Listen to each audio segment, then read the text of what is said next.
Hello दोस्तों, जय माता दी, नमस्कार। क्या हाल चाल है? आशा करते हैं आप लोग सही होंगे।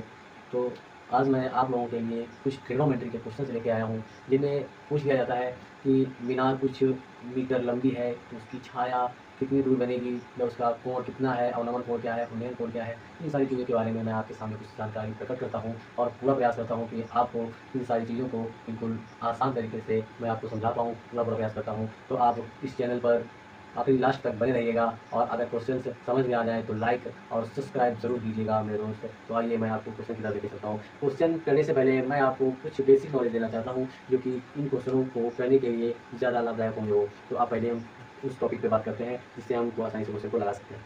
देखिए, इस क्वेश्चन इन सवालों को लगाने के लिए सबसे पहले हमें जानकारी होनी चाहिए कि अवनमन कोण क्या होता है, उन्नयन कोण क्या होता है, और ऊंचाई क्या होती है, आधार क्या होता है।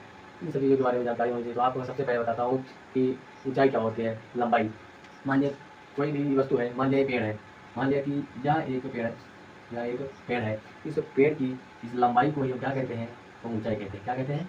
ऊंचाई कहते हैं। इसे कहते हैं ऊंचाई। अगर यहीं पर पूछ लिया जाए कि भाई पेड़ की परछाई कितनी दूर बनेगी, तो हम परछाई को एक तो परछाई कह सकते हैं, और परछाई या फिर परछाई सॉरी परछाई या फिर परछाई कह सकते हैं। तो ये यहाँ से हम डॉट लाइन खींचते हैं, इधर हमारा सूर्य मान लिया हो, या सूर्य की किरण जिस पे बढ़ती है इस पे, तो ये इसकी छाया नीचे जब बनती है, तो नीचे छाया बनती है, तो यह क्या कहलाता है? यह आधार कहा जाता है। ठीक है, यह आधार कहा जाता है।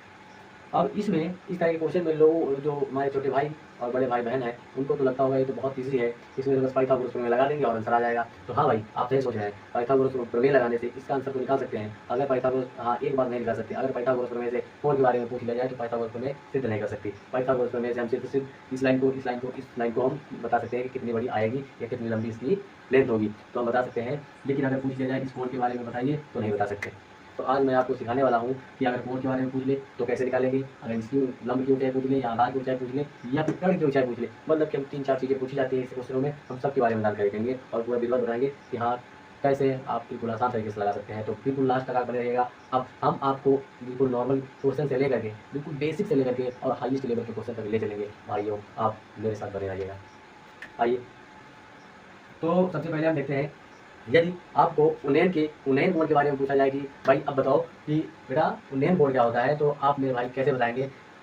सबसे पहले आपको बताना है, यदि आप नीचे खड़े हैं, किसी मकान के नीचे खड़े हैं और ऊपर की ओर देख रहे हैं, हम यहाँ से देखना स्टार्ट कर रहे हैं भाई, हम यहाँ से देखना स्टार्ट करते